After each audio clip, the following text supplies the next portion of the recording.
Почитувани граѓани, за жал,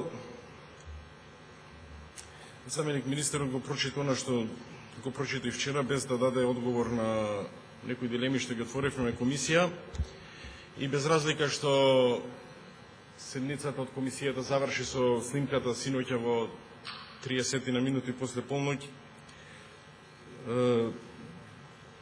се отворија некои или наведели на откри некои работи кои што до сега владата се обидуваше да ги представи на поинако светло или да биде некој мит. Прво, вчера на комисија од страна на представниците на владата се потврди дека овај закон нема врска со проектот Јужен тек. Второ, се потврди од страна на представниците на владата дека компанијата Македонски енергетски ресурси немаат никаква лиценца за работа со газ. И дека од кога овај закон ќе помине, на фирма од 7 луѓе без никакво искуство во овај сектор, ќе им се даде бизнис вреден да менаџираат од околу 200 милиони евра најмалку. Трето, повикувањето на решенијата на овај закон, кој што номотехнички е преседан во ова собрание, бидејќи има изрази кои што никако повеќе одговараат на малска расправа отколку на законско решение, се повикува на меѓувладин договор од 2010 година, во кој што ќе потенцирам две работи. Првата, дека сите набавки што ќе ги направи компанијата, за таа компанија законот за јавни набавки нема да се применува. Значи, ова е членот 4 од меѓувладиниот договор, кој што владата си го превзима. Значи, да ве подсетам, слично беше и со кинеските компании, но за разлика од кинеските компании, каде се знаеше дека одреден процент ќе бидат на страна на македонските компании, компаниите од Република Македонија, и процент на производи, репроматеријали и суровини од Република Македонија, во ова законско решение го нема. Второ, со овај закон, парламентарното мнозинство си избира, одредува компанија која што ќе работи. Тоа е Стројтрансгаз од Русија, која што ќе увезува репроматеријал надвор од исклучиво договори, надвор од законот за јавни набавки.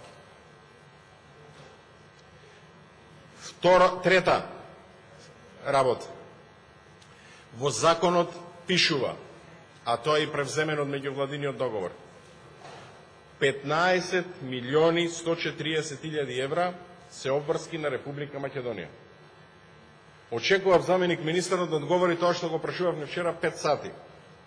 Како и од која ставка ќе бидат исплатени тие средства, бидејќи во буџетот на Република Македонија, во доменот на гасификација, Министерството за транспорт и врски, кој што со законското решение што го имаме пред нас е овластено да ги плати тие пари, има само 3,8 милиони евра.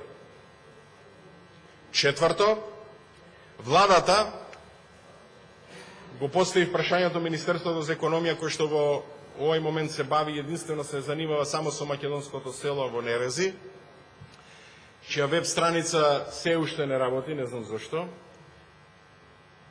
Дали да ја достави одлуката на 9-члената комисија која што со законот за енергетика беше должна да ја направи, да го даде предлогот до владата за овластување на оваа компанија, но и тоа го нема денеска. Владата дала овластување надвор од законот за енергетика на човек фирма, Македонски енергетски ресурси, без никакво искуство во оваа област, да го тера овај бизнис, а ако погледнете во законот за енергетика од членовите 50 до 58, строго е пропишано што се оваа фирма треба да исполнува. И замислете, владата призна дека лиценцата ќе ја издаде од кога ќе се донесе овај закон. Четврто, не последно, но може би најважно, владата потврди дека со овај закон ќе се приклучи на постоечкиот систем на гама.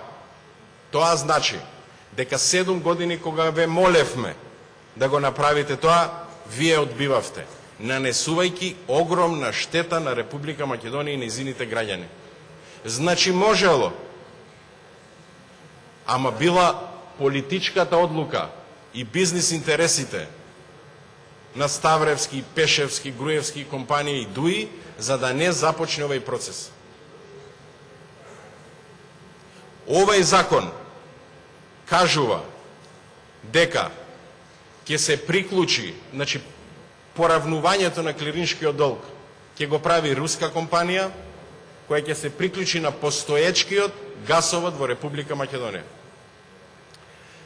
Петто, иако овластувањето што е дадено од страна на владата од 15. октомври 2013 година зборува дека овие 75 милиони долари се наменети за гасовод од Клечовце до Кавадарци и 5 километри до Неготино, владата денес пред нас дава закон каде што тие пари ќе се потрошат само до околината на Штип.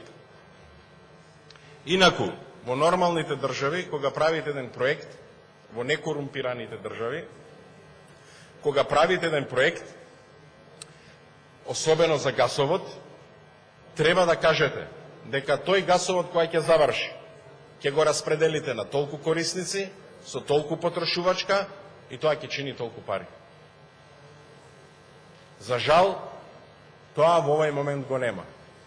Што после околината на Штип?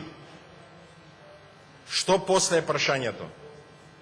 И колку, како што вели во законот, од сите договори што ќе ги направиме, граѓаните на Република Македонија ќе треба да платат, бидејќи законот предвидува на руската компанија да и се исплаќаат и сите дополнителни оперативни трошоци до пуштањето на гасоводот.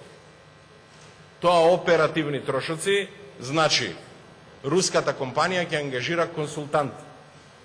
Тој консултант ќе чини 1 милион евра. Тоа ќе го платат граѓаните на Република Македонија.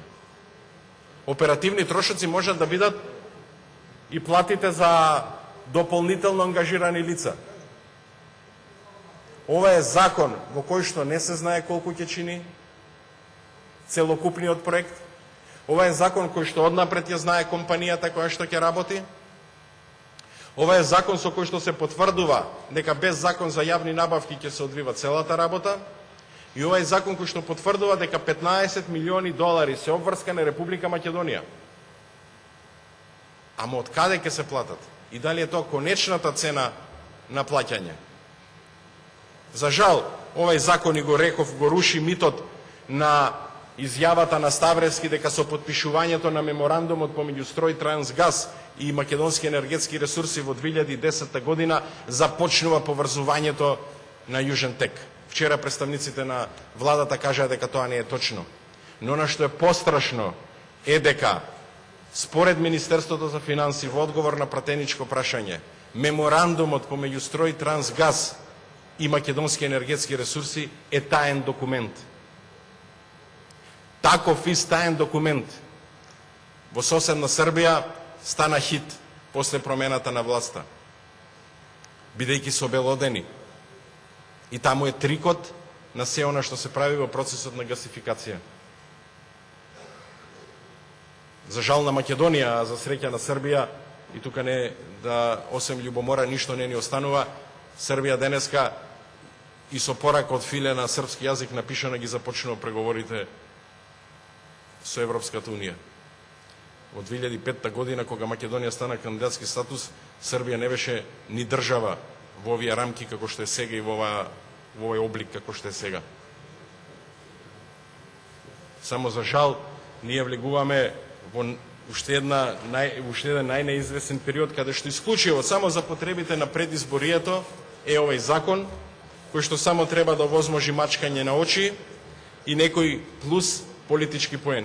Ова нема врска со реална реализација на потребите на граѓаните во Република Македонија.